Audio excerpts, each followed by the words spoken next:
அடுத்ததாக மூத்த பத்திரிகையாளர் லக்ஷ்மணன் இணைப்பில் இருக்கிறார். சார், இந்த தீர்ப்பை பத்தி நீங்க என்ன நினைக்கிறீர்கள்? இன்னைக்கு தேர்தல் ஆணையம் முன்வைத்த வாதம் ஒரு கட்சியை பதிவு செய்யாமல் அந்த கட்சிக்கு பொது சின்னத்தை தர முடியாது என்பதுதான். நிஜமாகவே அது சட்டப்படியான சரியான கருத்து தான்.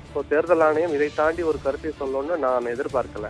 ஆனால் அப்படி வைக்கப்படுகிற வாதத்தை, அது ஏற்கனவே டெல்லி உயர்நீதிமன்றத்தில் இந்த வாதத்தை வைத்த போதும் சரி, இன்றைக்கு உச்ச நீதிமன்றத்தில் தேர்தல் ஆணையம் இந்த வாதத்தை வைத்த போதும் நீதிமன்றம் அதை ஏற்க மறுக்கிறது.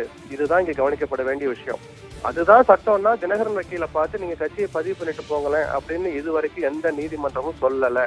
காரணம் என்னன்னா, ஏற்கனவே பிப்ரவரி 7ஆம் தேதி கன்வில்கர் தலைமையிலான அந்த அமர்வு கொடுத்த தீர்ப்பு, ஒரு அங்கீகரிக்கப்பட்ட கட்சி இரண்டாக உடைந்தால் அந்த இரண்டாவது பிரிவுக்கும் பொது சின்னத்தை கொடுக்கிற வாய்ப்பும் உரிமையும் அவர்களுக்கு இருக்கு. அதை பெரும் உரிமை இருக்கிறது. அதை தேர்தல் ஆணையம் கொடுக்க மறுக்கிற போது அந்த சின்னத்தை கொடுக்கிற அதிகாரம் எங்களுக்கு உண்டு. எங்களுக்குன்னு அவர் சொன்னது உயர் நீதிமன்றத்துக்கும் உண்டு, உச்ச நீதிமன்றத்துக்கும் உண்டு என்ற கருத்தை அழுத்தம் திருத்தமா சொல்லியிருக்கிறாங்க. அதனாலதான் இந்த வழக்கு இன்னைக்கு வரைக்கும் உயிரோட்டமா இருக்கு. இல்லாட்டி டெல்லி உயர் நீதிமன்றத்திலேயே இந்த மாதிரி ஒரு கட்சியை பதிவு செய்யாமல் தினகரன் கேட்பதற்கு சட்டத்தில் இடமில்லைன்னு சொல்ற வாதத்தை கேட்டு இந்த சின்னம் தொடர்பான வழக்கை எப்பயோ தள்ளுபடி பண்ணிருப்பாங்க.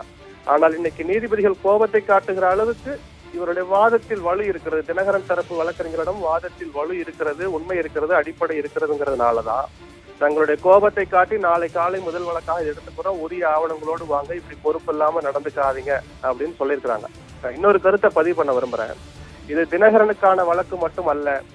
ஜனநாயகத்தின் குரல் வழியை நெரிக்கிற வகையில் தேர்தல் ஆணையம் நடந்து கொள்கிற போது, அது மத்தியில் ஆளுகிற கட்சி எந்த கட்சியா இருந்தாலும் நாளைக்கு எதிர்காலத்துல எந்த கட்சியும் பாதிக்கப்படுகிற வாய்ப்பு இருக்கு அப்படிங்கிறத பார்த்து அத்தனை அரசியல் கட்சிகளும் இதற்காக அவர்கள் வெளிப்படையா அறிக்கை விடாட்டா கூட உள்ளூர வருத்தப்பட வேண்டிய ஒரு அவலமான நிலைதான் இன்னைக்கு தேர்தல் ஆணையத்துடைய செயல்பாடு எல்லாருக்கும் நிரூபிச்சுக்கிட்டு இருக்கு. இன்னைக்கு தினகரனுக்கு நடக்கிற நிலைமை நாளைக்கு எந்த கட்சிக்கும் வரலாம். அதனால இன்னைக்கு இவர் படுகிற பாட்டை பார்த்து யாரும் ரசிப்பது அது ஜனநாயகத்தை வலுவிழக்கதான் செய்யும். இது தினகரனுக்கான வழக்கு அல்ல, ஜனநாயகத்தை வலுப்படுத்துவதற்கான ஒரு வழக்கு. அதனாலதான் பொதுவான நபர்கள் இந்த வழக்கின் தீர்ப்பை ரொம்ப ஆர்வத்தோடு எதிர்பார்த்து காத்துட்டு இருக்கிறாங்க. மூத்த பத்திரிகையாளர் திரு லக்ஷ்மணன், உங்கள் தகவல்களுக்கு நன்றி சார்.